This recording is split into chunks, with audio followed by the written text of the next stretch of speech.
You're watching another Raw Instinct commentary.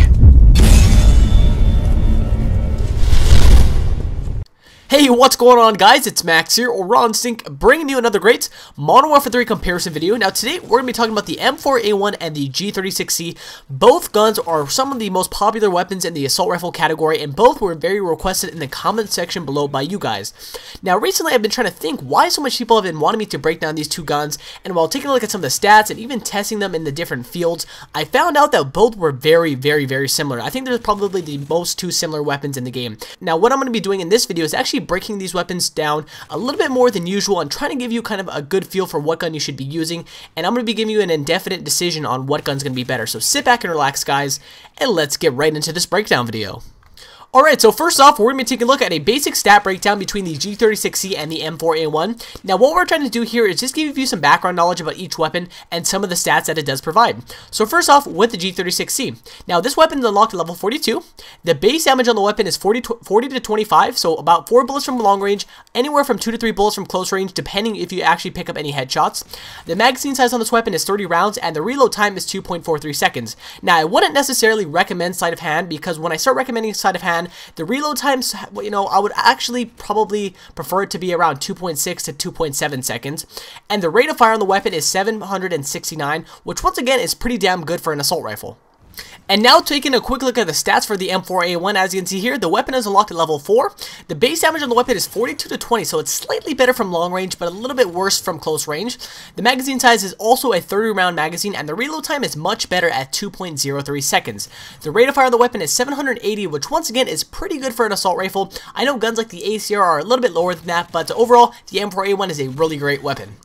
And next up, we're going to be taking a look at the visual breakdown between the M4A1 and the G36. So unlike me and a lot of you guys, I'm more of a visual learner. So I thought while breaking down the stats into kind of an easier way to see it, a lot of you guys would understand it a lot better.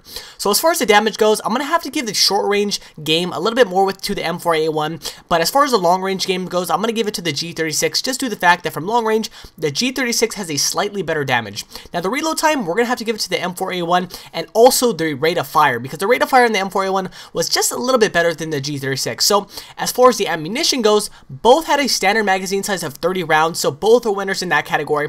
But as you can see here, the M4A1 is just seeming to do a little bit better in each category than the G36.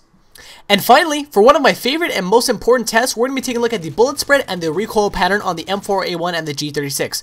So the reason why I like to stress this so much in my videos is due to the fact that, really the recoil and the bullet spread is really going to depend on how well you're going to do with the weapon. Guns like the ACR are not that powerful, but the accuracy is so great that people think generally it's the most overpowered gun in the game. So first off, on the left-hand side, as you can see here, we have the G36 in the blue, and on the right-hand side, we have the M4A1. Now, typically, the M4A1 has a really low amount of recoil, but testing it, I didn't actually know how low the recoil was compared to other assault rifles. Now the G36, that's pretty average for any assault rifle in the game, but the M4A1 is really small, and this is probably just as accurate as the ACR, so that is pretty interesting, guys, and that is very important to see. So M4A1 is a big winner as far as accuracy and the recoil patterns.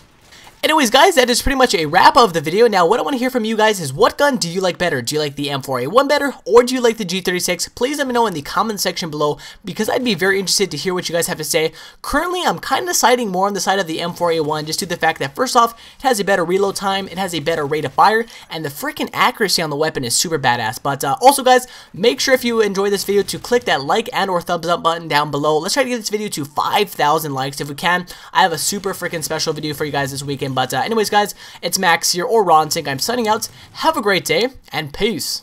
Also, if you want to keep up with me and my European trip, make sure to follow me on Facebook and Twitter. Links will be in the description below. That's where I'll be posting all my extra videos and pictures. Have a nice day. So if you've missed any of my past two videos, I have on-screen annotations linking you guys to them now. On the left-hand side, we have the best sniper in Modern Warfare 3, which got a freaking great response. And on the right-hand side, we have the USES versus Striker, which also a lot of people loved. Click one that you prefer to watch, and have a nice day.